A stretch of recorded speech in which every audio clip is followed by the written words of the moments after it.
Nagikapoy ko taon, hindi na kaya ko bata, hindi na siya makakayakuan. Tulog ko, dire-diretsyo. Tulog. Dalawang araw na. Ano kasi, maganda kasi stroll sa sa wetland dun sa Palapag Wetland Park.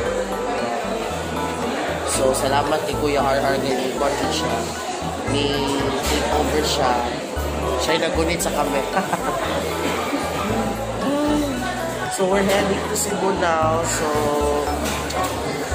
I guess this will be the end of the first part of Visayan Escapade, and we'll proceed now to a quickie escapade sa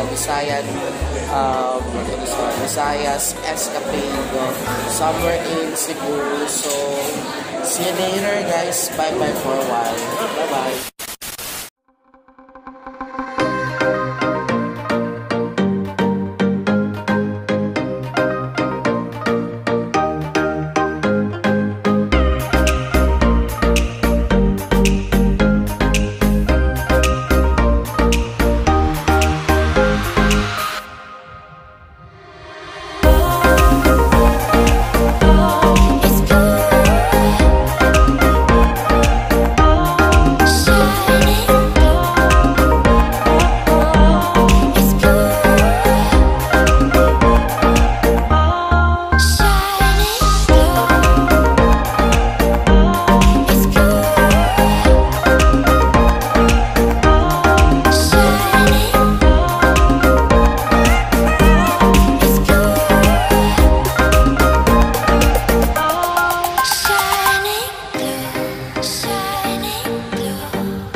Okay, medyo laban lang ka din nga sa bahalag wala kong bukan. We are just landed to Manila. Hindi po ito Manila, guys. Welcome to Mactan International Airport in Cebu City. Yeah. So welcome to Cebu City, where my family started. Isa nagsisimula yung family namin. So ngayon, nandito tayo sa Cebu City, where dito nakatira ang mga ancestors ko somewhere in Bantayan Islands, and we're just parang passing by lang dito because a few hours from now we will going home na in Davao. So, sorry, nakapag-recharge na din sa wakas after a few minutes of travel, and basta yun. Actually, my great-grandmother was from Alegria, Cebu. Same as yung isa ko pong great-grandfather. And then, sa mother's side. Sa father's side ko naman, if I'm not mistaken, sina Lolo, he's from Lapu-Lapu. Can I say hi? Both Lapu-Lapu and Bantayan Islands. Can I say hi? Yeah. Hello vlog, it's me Ace. Yeah. So, I am so happy that nakaapak ako sa lugar ng aking mga ninuno dito talaga.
guys, no, ani ata karon diri sa SM Seaside, tama ba?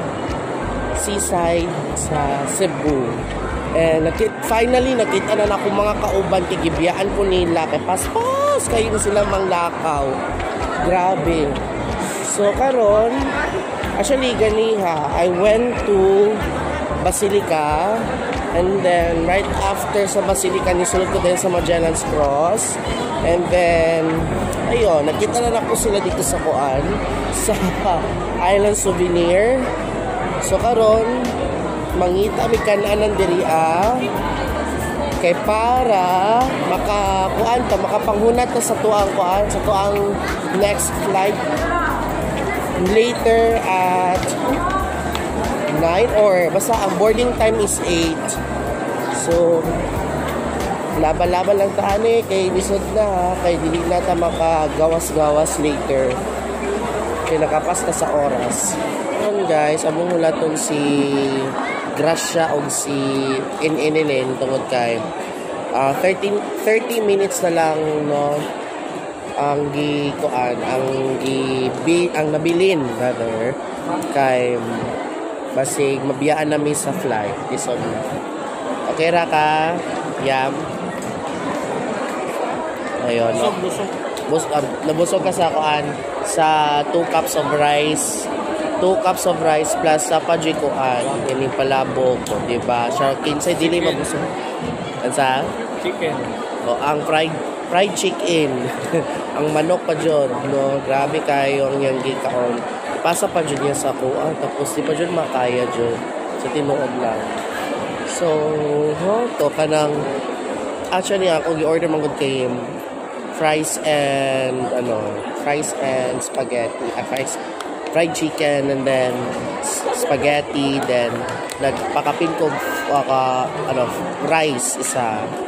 To sulbad akong adlaw guys. So, kuan naman kinahanglan magpapalakas kasi kita magluya-luya, dapat mag-abtik ta. Ganun. Nag-ilis to sila, no? Nag-ilis sila sa Nina. Basta sa Nina. Pero in fairness, na-amaze ko sa kadako sa SM Seaside, guys. Grabe. So, grabe ka, miss kay as in, lahim ang good. Isa. Huh? Hello? Dili kayo, iya. Ay, nag-stay nga? Hello? Kira? Mabali. Kana lang, mabali. Kay dugay-dugay na bayan ni Mayta ka ng bag-o pa jud. Kay kuhan ka ng bagong gawa sa bago pang manufacture lig-on pa.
ka na ako, kanang nikay-nikay, ani.